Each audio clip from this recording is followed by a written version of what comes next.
Okay, तो आज का टॉपिक है हमारा कूलम्स लॉ। इलेक्ट्रोस्टैट का पहला टॉपिक है। पहला टॉपिक उससे पहले भी टॉपिक है, but exam point of view से ये पहला टॉपिक है। हर साल पूछा जाता है। तो कूलम्स लॉ को पढ़ने से पहले कुछ बेसिक देखते हैं। बेसिक ये कि पॉजिटिव पॉजिटिव या नेगेटिव नेगेटिव एक दूसरे को रिपेल करता है, एक दूसरे से दूर जाते हैं। और पॉजिटिव नेगेटिव या नेगेटिव पॉजिटिव एक दूसरे को अट्रैक्ट करते हैं, एक दूसरे के पास आते हैं। ये क्लास 7 से हमें पता है। तो कूलम्स कूलम्स लॉ क्या बताता है कि अगर ये दो मेरा चार्ज है, पॉइंट चार्ज, जो कि पॉजिटिव पॉजिटिव ही है, तो ये एक दूसरे को रिपल करेगा, जो हमें पता है। यानी कि ये इधर जा रहा है, Q1 इधर को फोर्स एक्सपीरियंस करेगा इसके कारण, और Q2 इधर को फोर्स एक्सपीरियंस करेगा Q1 के कारण। ये इधर जा रहा है, यहाँ पे ये दोनों फोर्स एक्सपीरियंस करेंगे। तो वो फोर्स क्या है वो बताता है हमारा कूलम्स लॉ। ठीक है, इसको और अच्छे से समझते हैं। यहाँ पे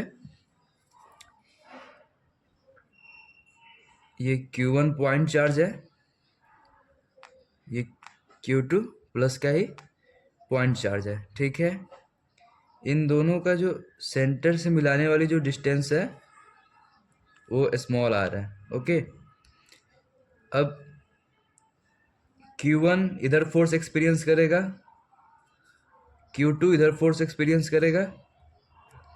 अब ये कौन सा फोर्स है? 1 पे फोर्स है, Q1 पे फोर्स लग रहा है 2 के कारण। अभी ये 2 पे फोर्स लग रहा है 1 के कारण।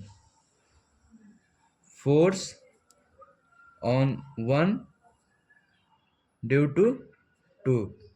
और वैसे ही यहाँ पे भी फोर्स ऑन 2 ड्यू टू 1 के कारण फोर्स पे 2 पे फोर्स लग रहा है, और 2 के कारण 1 पे फोर्स लग रहा है, इधर को और ये इधर को। ठीक है, तो कूलम्स जो साइंटिस्ट थे, जो फिजिसिस्ट थे, उन्होंने बताया कि जो इन दोनों के बीच में जो फोर्स लग रहा है वो डायरेक्टली प्रोपोर्शन है Q1 Q2 के, और इन्वर्सली प्रोपोर्शन है इनका जो डिस्टेंस है उसके स्क्वायर के। ठीक है, अब इसको समझते हैं। Q1 Q2 अगर मैग्नीट्यूड, ये दो चार्ज है, इन दोनों का बीच का डिस्टेंस सेम रखता हूँ। ठीक है, और यहाँ पे मैग्नीट्यूड 10 कूलम है और ये 20 कूलम। कूलम क्या है? ऐसा यूनिट है चार्ज का।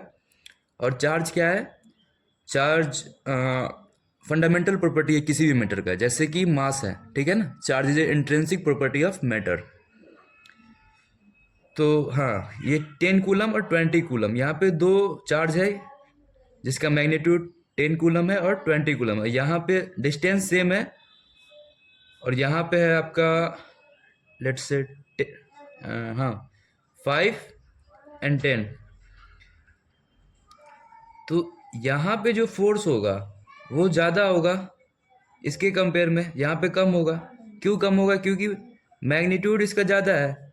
अगर सिमिलर चार्ज होंगे तो वो रिपल करेंगे, एक दूसरे से दूर जाएंगे, और अनलाइक चार्ज होंगे तो वो अट्रैक्ट करेंगे। इतना ज़्यादा इसका मैग्नीट्यूड है तो यहाँ पे ज़्यादा होगा फोर्स, और यहाँ पे मैग्नीट्यूड कम है तो फोर्स कम होगा। तो ये पॉइंट क्लियर हुआ कि अगर फोर्स ज़्यादा करना है तो मैग्नीट्यूड ज़्यादा कर देंगे, तो यानी कि डायरेक्टली प्रोपोर्शन है। फोर्स इंक्रीज करने के लिए हम मैग्नीट्यूड इंक्रीज कर देंगे तो फोर्स इंक्रीज हो जाएगा। अब इस पॉइंट को समझते हैं। जो फोर्स जो है वो इन्वर्सली प्रोपोर्शन है, वो देखते हैं। ये Q1 Q2 है, इन दोनों का डिस्टेंस ये है। अब ये क्या हो गया? Q1 Q2 दो चार्ज, और इन दोनों का डिस्टेंस ये हो गया। डिस्टेंस यहाँ पे इंक्रीज हुआ है, इतना इंक्रीज हुआ है ना। डिस्टेंस अगर इंक्रीज हुआ तो इन दोनों का फोर्स जो है, इन दोनों में जो फोर्स लग रहा था वो इसके कंपेयर में कम लगेगा ना।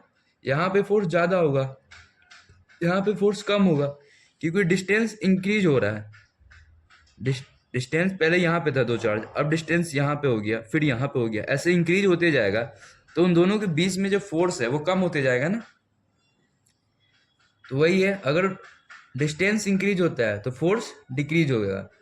यहाँ दोनों, इस यहाँ पॉइंट और ये पॉइंट, दो पॉइंट है, इस दोनों पॉइंट का पास पास रख दिए हैं तो रिपल्सिव फोर्स या अट्रैक्टिव फोर्स ज़्यादा होगा। और इसी दोनों पॉइंट को, मतलब पॉइंट चार्ज को अगर थोड़ा दूर ले जाएंगे तो उन दोनों का बीच में जो अट्रैक्टिव फोर्स और रिपल्सिव फोर्स होगा वो कम होगा ना। तो ये भी पॉइंट क्लियर हुआ। अब ये दोनों जो एक्सप्रेशन है, ये पॉइंट वन और पॉइंट टू, ये दोनों को मिलाकर मैं कुछ ऐसा लिख सकता हूँ, Q1 Q2/r²। अब ये जो प्रोपोर्शनैलिटी वाला चीज़ है ना, इसे हटाकर एक कांस्टेंट लाया हूँ, ठीक है, K1 Q2/r²। यही है आपका फोर्स, इन दोनों के बीच में फोर्स यही लग रहा है। और ये जो K है वो क्या है, कांस्टेंट है, जो कि डिपेंड करता है मीडियम पे।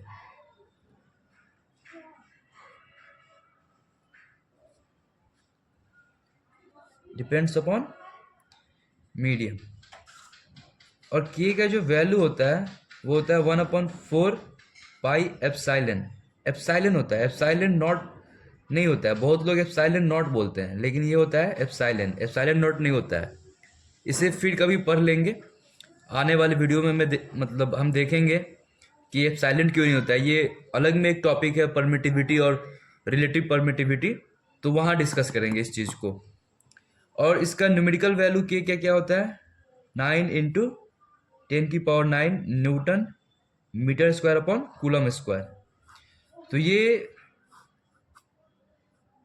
याद होना चाहिए, न्यूमेरिकल को सॉल्व करने के लिए आ जाता है ना, के की वैल्यू यूज करके।